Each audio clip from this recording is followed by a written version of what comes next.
بسم اللہ الرحمن الرحیم۔ بدر کے بعد کے واقعات، دو ہجری کے بعد کے واقعات میں آپ جیسے واپس آئے ہیں تو آپ کو پتہ چلا کہ بنو غطفان کا ایک ذیلی قبیلہ ہے، بنو سلیم، وہ ایک اس کی شاخ ہے اور اس کے لوگ جمع ہو رہے ہیں قدر کے مقام پر اور وہ مدینہ پر حملہ کرنا چاہتے ہیں۔ اللہ کے رسول کو جیسی خبر ہوئی، اللہ کے رسول صلی اللہ علیہ وسلم وہاں خود لشکر لے کر پہنچے ہیں۔ اس مقام پر جب آپ پہنچے ہیں اور ان کو خبر ہو گئی کہ اللہ کے رسول صلی اللہ علیہ وسلم جو ہیں وہ آ رہے ہیں، جیسے ہی آپ اچانک پہنچے جو لوگ وہاں پر موجود تھے سب بھاگ گئے، اور بھاگنے کے بعد وہاں پر اونٹوں کو چھوڑ دیا، 500 اونٹ کو وہاں پہ چھوڑ دیا اور خود بھاگ گئے، اور یہ اونٹ مسلمانوں کو میسر آئے۔ حضرت محمد صلی اللہ علیہ وسلم کا جو شعبہ اطلاعات تھا، جو خبر رسانی کا شعبہ تھا، بہت مضبوط تھا، منظم تھا، اسی لیے آپ کو خبر ہو جاتی تھی کہ اب کون سا قبیلہ جو ہے وہ کیا ارادہ رکھتا ہے اور کیا عزم رکھتا ہے۔ آپ اس عزم اور ارادے سے پہلے ہی اس کے اوپر جو ہے وہ حملہ آور ہو جاتے تھے۔ اسی طرح مکہ کے اندر ابو سفیان قافلہ تجارت تو واپس لے آیا تھا، لیکن قسم اٹھائی کہ میں غسل جنابت نہیں کروں گا، غسل جنابت، جب تک کہ میں مقتولین بدر کا بدلہ نہ لے لوں مسلمانوں سے۔ اب یہ کسی طاق میں تھا کہ کچھ نہ کچھ کارروائی تو کی جائے، اتنی جلدی بدلہ لینا کیسے آسان تھا، لہٰذا اس نے 200 افراد کو ساتھ لیا ہے اور مدینہ کی طرف اب یہ روانہ ہو چکا ہے، اور مدینہ سے تقریباً 18 کلومیٹر باہر ہی اس نے لشکر کو بٹھایا ہے، اور رات کے وقت گیا ہے یہودیوں کے پاس، بنو نذیر کے پاس قبیلے میں رات کو گیا ہے، اور ہوئی بن اخطب سے کے گھر سب سے پہلے دروازہ کھٹکھٹایا۔ اب سحر ہے، اب آپ یہ دیکھیں کہ یہ کیسے معاہدے ہیں، یہ کیسے وعدے ہیں کہ ان کے ساتھ بھی پوری پنگے ہیں۔ بہرحال اس وقت ہوئی بن اخطب نے دروازہ نہیں کھولا، ڈر گیا،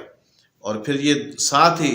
دوسرے سلام بن مشکم کے پاس پہنچا ہے، وہ بھی ایک یہودی تھا، خزانچی تھا بنو نذیر کا، اس نے دروازہ کھولا، میزبانی کی، مطلب سب کھانا پینا سب کچھ اس نے کھلایا پلایا اس کو، اور سارے حالات سے اس نے آگاہ کیا۔ تو یہ رات دیر تک وہاں پر ابو سفیان رہا ہے، اور صبح ہونے سے پہلے ہی وہاں سے چل کر پھر اپنے لشکر کے پاس آیا ہے،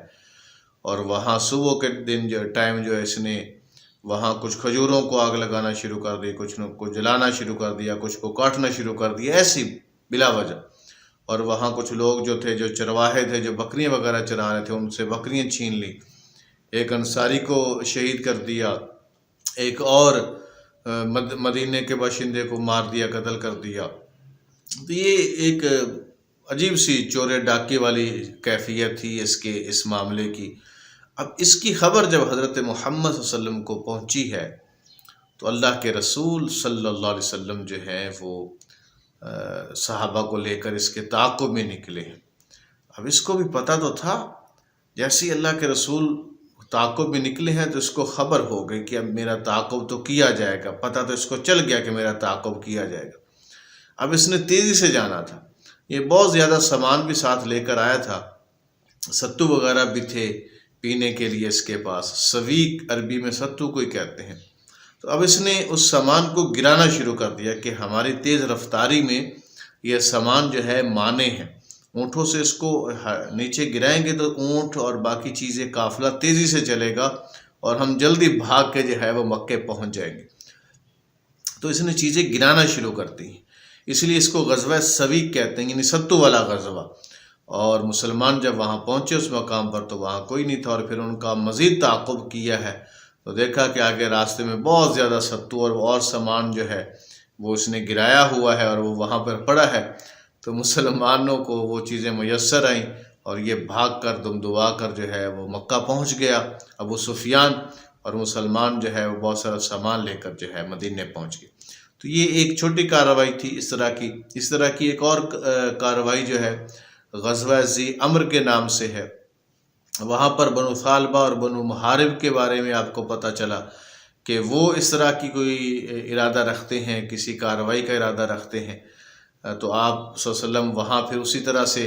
ان کے پیچھے چلے گئے، اور وہاں وہ ان لوگوں کو پتہ چل گیا کہ محمد صلی اللہ علیہ وسلم آ رہے ہیں، اور وہ وہاں سے پہاڑوں میں اور دائیں بائیں بھاگ گئے۔ آپ 1 مہینہ آپ نے وہاں پر قیام کیا ہے، اور 1 مہینے کے بعد آپ وہاں سے واپس تشریف لائے ہیں، تو کوئی واقعہ کوئی اس طرح کا نہیں ہوا، لیکن آپ 1 مہینہ وہاں اپنی دھاک، روب اور دبدبہ بٹھا کر آئے ہیں۔ تو یہ ایک غزوہ جو ہے ذی امر کے نام سے، وہاں اس جگہ کے اوپر انہوں نے یہ اکٹھے ہونے کا پروگرام بنایا تھا۔ غزوہ بحرین ہے، یہ بحرین جو ہے، یہ نبی صلی اللہ علیہ وسلم باہر نکلے ہیں، کوئی کسی کے جمع ہونے کی خبر نہیں ہے۔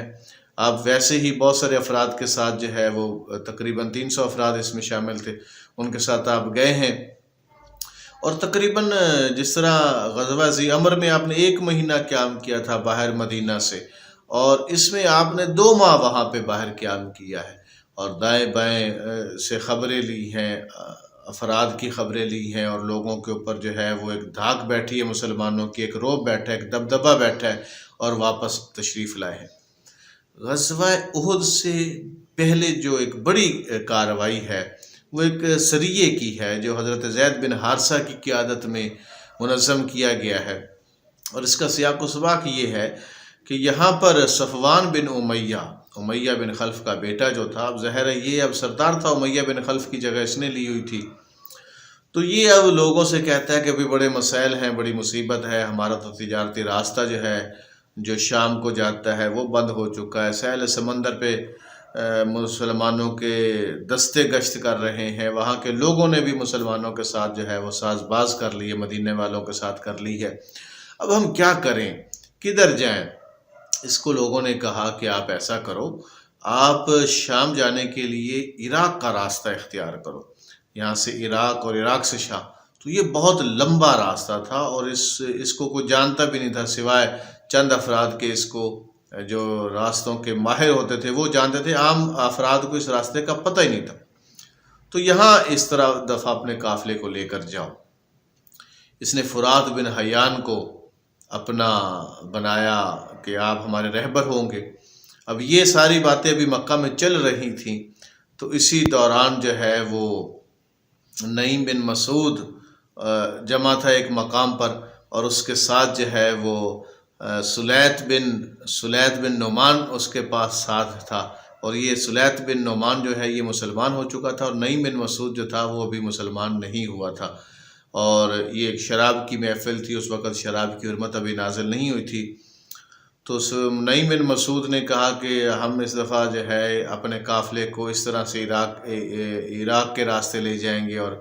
پتہ نہیں چلے گا مسلمانوں کو، نشے کی حالت میں سارا وہ واقعہ بیان کر دیا۔ تو جناب نعیم بن مسعود جو تھے وہ تیز رفتاری سے مدینہ پہنچے،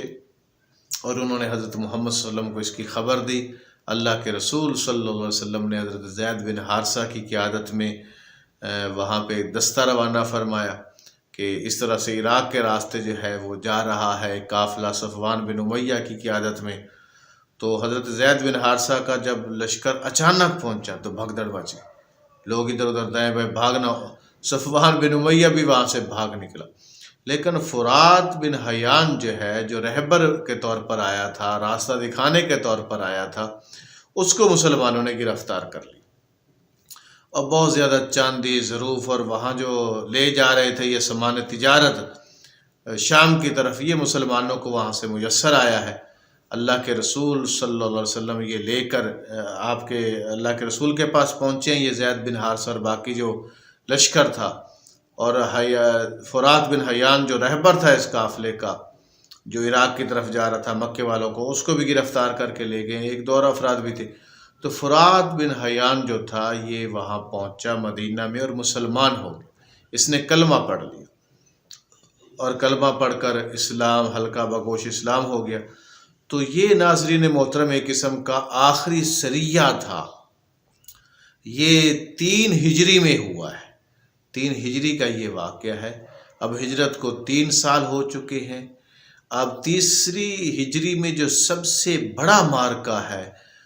جس نے بہت زیادہ گہرے اثرات مرتب کیے ہیں،